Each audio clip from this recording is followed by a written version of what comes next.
కాళోజీ గారి 111వ జన్మదినం సందర్భంగా 50 మంది తెలంగాణ వాసులకు శుభాకాంక్షలు తెలియజేస్తున్నా. పుట్టుక నీది, చావు నీది, బతుకంతా దేశానిది అని ప్రకటించిన కాళోజీ ఆయన ప్రకటించిన సిద్ధాంతం ప్రకారమే జీవించాడు. తాను మొత్తం జీవితాన్ని సమాజం కోసమే కేటాయించాడు. ఆనాడు నిజాం వ్యతిరేకంగా పోరాటం మొదలు పెడితే తన జీవితకాలం అంతా కూడా ఎక్కడ అన్యాయం జరిగినా దాన్ని ఎదిరించాడు. అన్యాయాన్ని ఎదిరించిన వాడే నాకు ఆదర్శం, అన్యాయాన్ని ఎదిరించటమే నా జీవిత గమ్యం అని ప్రకటించుకున్నాడు. ఆ పద్ధతి ప్రకారమే ఆయన జీవితం అంతా బతికాడు.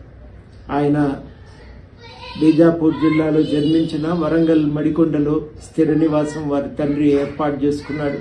అక్కడే ఆయన జీవించాడు. అక్కడి నుంచే ఆయన న్యాయశాస్త్రం కూడా చదివి ఆ తర్వాత న్యాయశాస్త్రం ఏమీ పాటించలేదు, వకీలుగా పనిచేయలేదు. ఆయన జీవితం మొత్తం ఒక కవిగా, ఒక రాజకీయ కార్యకర్తగా, సామాజిక కార్యకర్తగానే బతికాడు. ఆ సామాజిక కార్యకర్తగా అన్యాయాన్ని ఎదిరించటమే ఆయన గమ్యంగా ఆయన నిర్ణయించుకున్నాడు.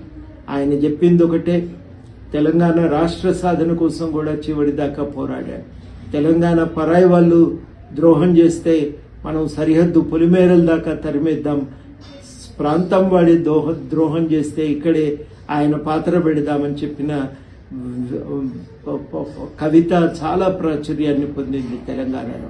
అంతటి సుప్రసిద్ధుడైనటువంటి కాళోజీ గారి జయంతి సందర్భంగా అందరూ ఆయనను గుర్తించుకుందాం. గాంధేయ మార్గంలో నడిచి ఒక ఆదర్శప్రాయంగా మనకు అందరి ముందు నిలబడ్డటువంటి కాళోజీకి నివాళులర్పిద్దాం. వారి ఆదర్శాలను మనం పాటిద్దాం. జోహార్ కాళోజీ.